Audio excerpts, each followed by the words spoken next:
inescapable element of the human condition.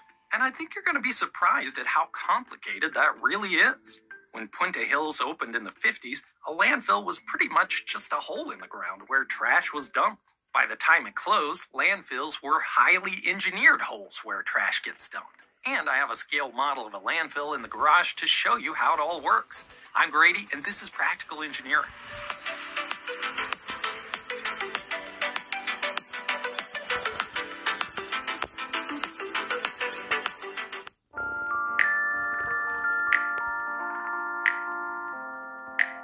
There are lots of kinds of waste in this crazy world, but one of the biggest sources is just you and me throwing stuff in the trash. The technical term is municipal solid waste, since its collection is usually coordinated at the city level.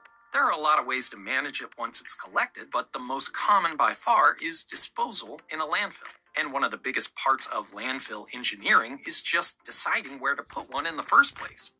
Costs of excavating tons and tons of soil just to get it out of the way so it can be replaced with trash, and costs of hauling away all that soil, since your goal is to maximize the volume on the site. Plus, you have to avoid the water table, any unsuitable geology, and the challenges of building and working deep below the surface of the earth. That's why landfills mostly build up into what sanitation professionals call the airspace. Looking upward, it may seem the sky is the limit, but anyone who's built a tower of anything, let alone trash, knows better. The waste pile gets less stable as its height increases, requiring shallower slopes. And the pressures at the bottom go up too, which can lead to settlement and damage of facilities. Plus, there are visual impacts. But once the trash is at the landfill, there's still an opportunity for compaction. Landfills often use massive roller compactors with enormous teeth and giant blades to grade out and compress waste and get as much as possible into the site. It saves money, and it's good stewardship of the space. But right, shalom, I'm giving up praise unto Abashima Shabashim Kodash, the owners under the apostles of Great Millstone, and honor you brothers to be pushing this truth in sincerity throughout the four corners of the earth. And the brother everybody are coming out here to give you this truth for the grace and mercy of Yahweh, Bashim Hashai, Bashim Kodash.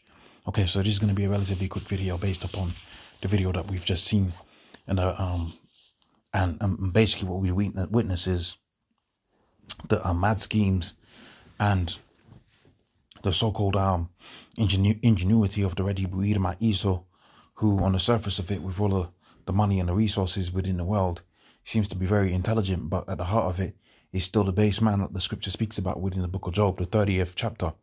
Okay, so this is his means of managing waste within the earth, and we can see this is a terrible way of managing waste within the earth.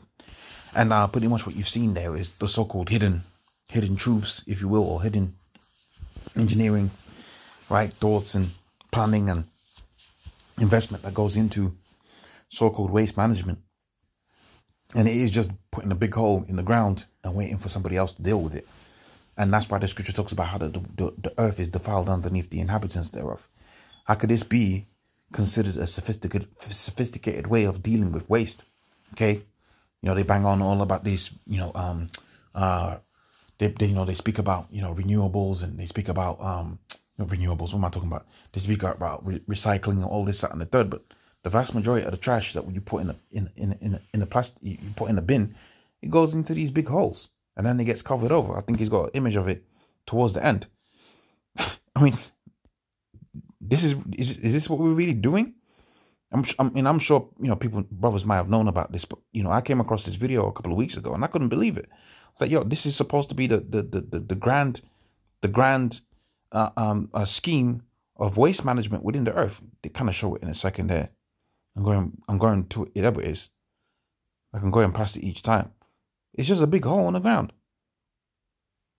It's just a big hole in the ground and you cover it up. And who's going to deal with it? Who's going to sort it out? What are we going to do with it? Are we just expecting it to stay over there forever and ever and ever?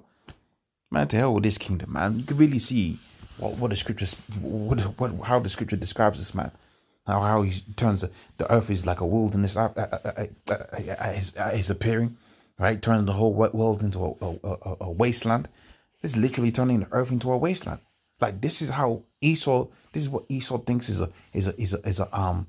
a way of dealing with waste within the earth, man. This is just terrible. This is just terrible, man. Okay, the earth needs new management.